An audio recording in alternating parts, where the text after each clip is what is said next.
So there's a lot coming up in the upcoming 2020 presidential election.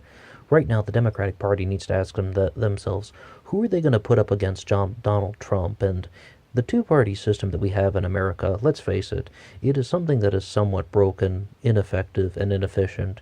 Right now, everybody's fussing over who's going to be the Democratic nominee for the presidency. But when you have this sort of two-party system, you get this balance that they always try to strike between, do you want a candidate who's saying things that you like to hear, or do you want a candidate that can win? Because those two things aren't the same at all when it comes to party politics. It's like you need someone who is not so extreme that they cannot pull in middle ground voters, but at the same time you also need someone who is actually representing the heart and soul of the party and the core elements of the party, at the very least with the Democrats and the Republicans. When you're dealing with smaller political parties such as the Humanity Party, the Humane Party, and the Rent is Too Damn High Party, which I believe is now defunct, they had much more concise political platforms for the sole fact that their membership was rather small. We're also going to see Bill Bays running for the Prohibition Party in 2020 for the presidency. So you're going to see a lot of small political parties growing up all over the United States. But look what we've talked about. Humanity Party, Humane Party, Rent is Too Damn High Party, the Prohibition Party. We also have the Tax Wall Street Party led by Daniela Walls. We also have just countless things that we want to talk about. The Alaskan Independence Party. And we need to sort of look at what's going on here. Everyone keeps creating new political parties. The last time that I voted in November for the congressional midterms, someone in my local election ran as an NPA, nonpartisan affiliate. That is something that we just need to be making the future of the presidency. Independents and nonpartisan affiliates. What we really need to do is just recognize that these party politics are just falling apart. People have to just spend the entire course of the election trying to vote for someone that, well, do I agree with him? Do I agree with her? Or can this person win? Let's get that out of them. Just get rid of the debate altogether. We need to have unity among the third parties, the nonpartisans, the independents. All of that needs to come together and become its own sort of just, sporadic entity, and that needs to challenge the two-party system.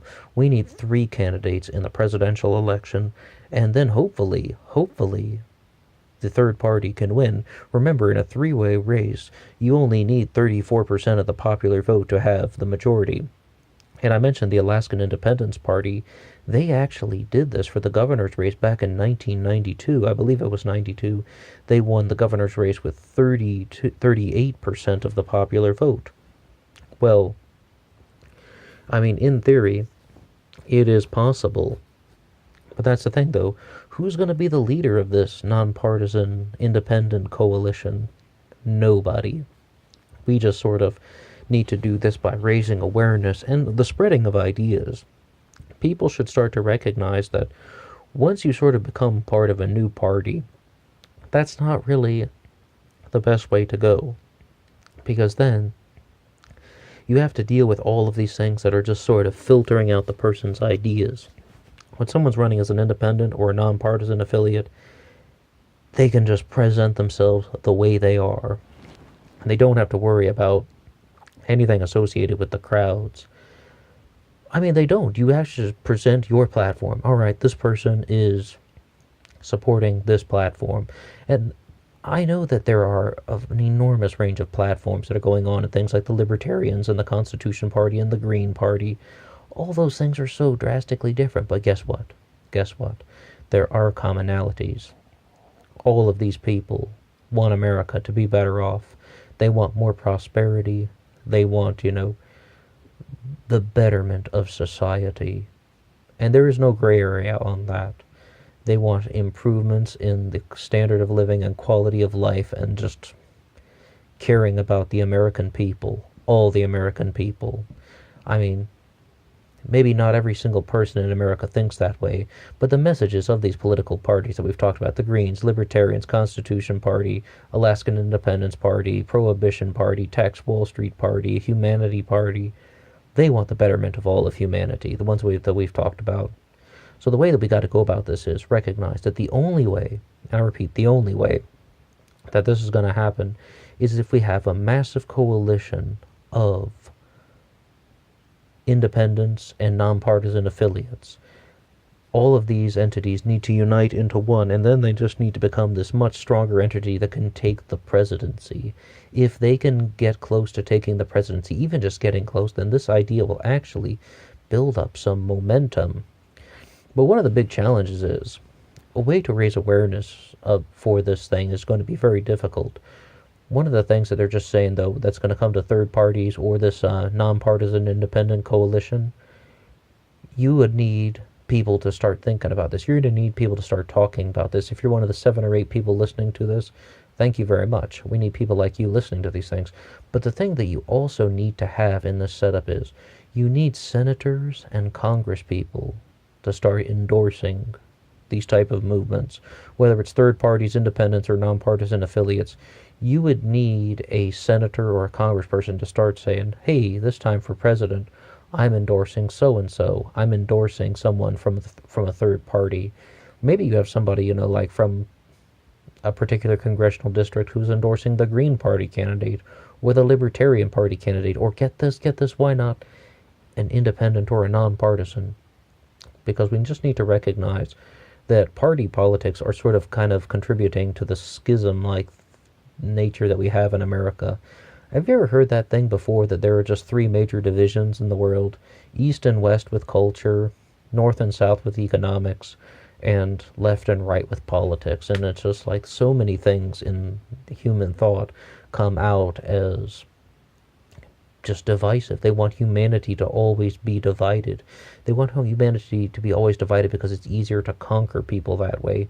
But like what we really see a lot of people talking about from all across the spectrum, whether it's the forms of the spiritual side, the political side, talking about things like questioning, like, the destructive nature of sports.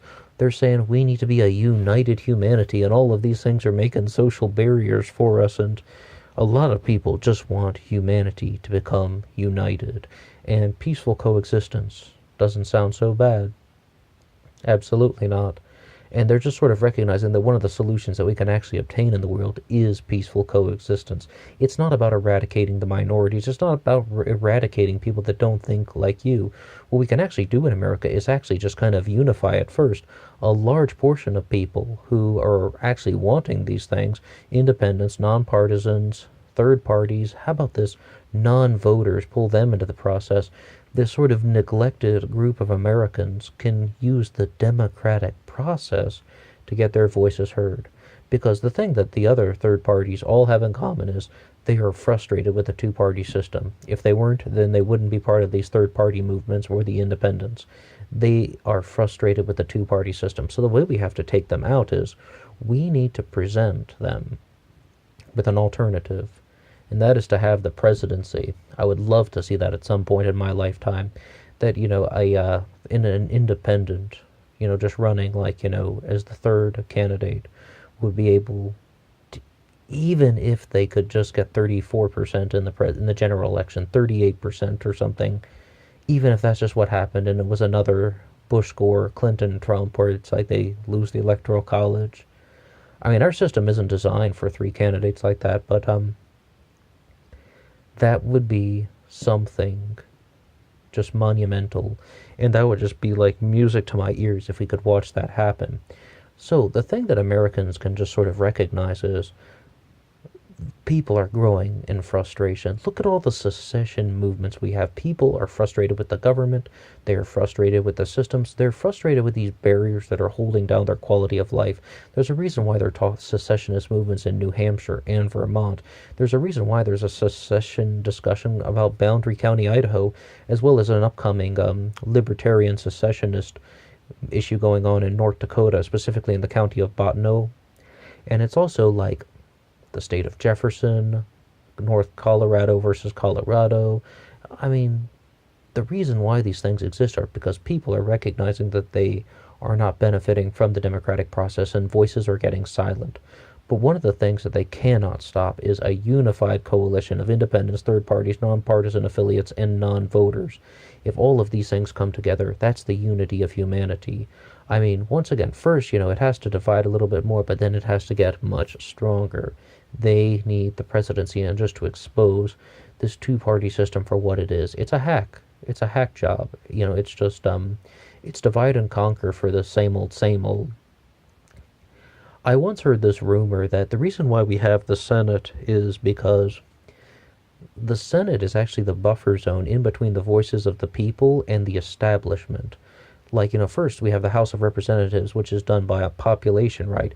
And then we have the Senate, which is supposed to be done by equality. But why is the Senate more powerful?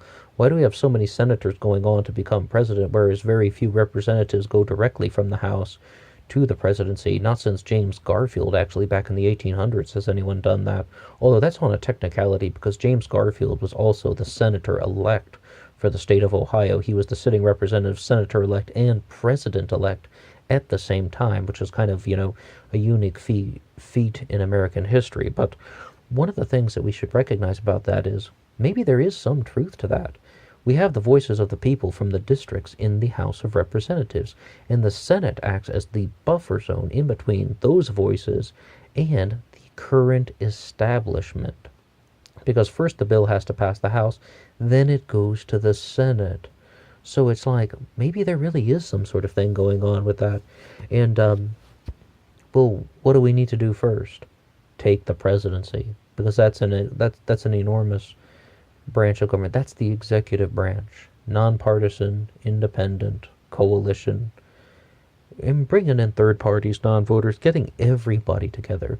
You want to know why? Because then it's not about the labels.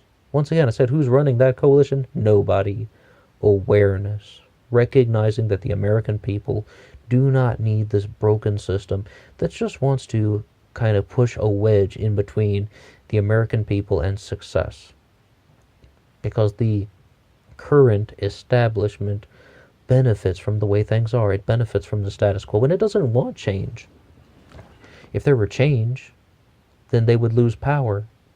Whoever's in power, they would lose it. If we actually had some way to get rid of this ridiculous two-party system and actually have the voices of the American people expressed in the presidency, no matter who we're going to get from Republican and Democrat circles alike, they are not going to be representing the people. They're going to go through this horrendous filter job, watering down their campaigns. I mean, like, someone can start out with good ideas. I don't believe that every single person who runs as a Democrat or a Republican for the presidency is fake or a liar, but they have to give up what they genuinely believe in turn for getting votes. But if we can actually get Americans on the same page to just recognize something, that the two-party system is broken, we need to talk about things about improving the standard of living in America, quality of life. Let's actually sort out the healthcare bill with what the American people want. Let's listen to each other. Let's have conversations, and let's have independents and nonpartisan affiliates trying to get the presidency. Let's have them, and let's take them seriously, and let's attend their rallies, and let's listen to what people are saying regardless of partisanship, regardless of party politics. You can even listen to Democrats and Republicans too. You can listen to any single person you want, and then start talking to people about things. Post on social media. Even if no one's liking your post, like no one ever likes mine, they're still seeing it because it's in their feed.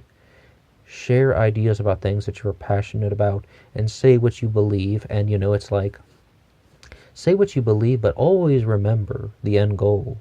The end goal is not just to sort of put out something that you think is what the world needs. The end goal is the unity of humanity, the betterment of the planet Earth, and making the planet a stronger place in the cosmos. That's the benefit. It's not just the voice box. It's not just the platform and the megaphone. It's not just talking to a crowd because you're saying things that you like to hear. It's about making the world a better place. And that might sound like some grade school stuff that they tell kids on Earth Day, but it's not. It's like Earth Day is a distraction. It gets people away from actual things about coming up with solutions and trying to get people in Congress that are actually going to do these things like solutions. But the biggest thing that we can do is recognize that the two-party system is limiting what people are doing because they have to water down their genuine beliefs, they have to sacrifice to get in, and this is the reason why we have super PACs. The two-party system is so easily manipulated by the super PACs, the financial contributions, paid for politics. If we actually do it with a movement based on ideas, awareness, candidates organizing on social media, the person who's standing in front of the supermarket shouting into a bullhorn gets on the local news or something like that, that would be a way to get your message out there. That would be something genuine. Not a dime would be going into that. And that's just some of the things that we're going to have to do. Also, successful YouTube channels, not like this one. This is horribly unsuccessful. Places on Instagram, Facebook that have large followings should become a voice for causes that they genuinely believe in. That can expand the discussions about improving the quality of the planet Earth. Then we can actually get to some sort of consensus about healthcare, about government, about education, and about, all of the social issues, about things like gun control and agriculture, whatever issue you want to talk about. The first step is really to just break the cycle. We've been going through the same cycle over and over again with these divisions in human society. We don't need a schism. What we need is unity. It's all up to us.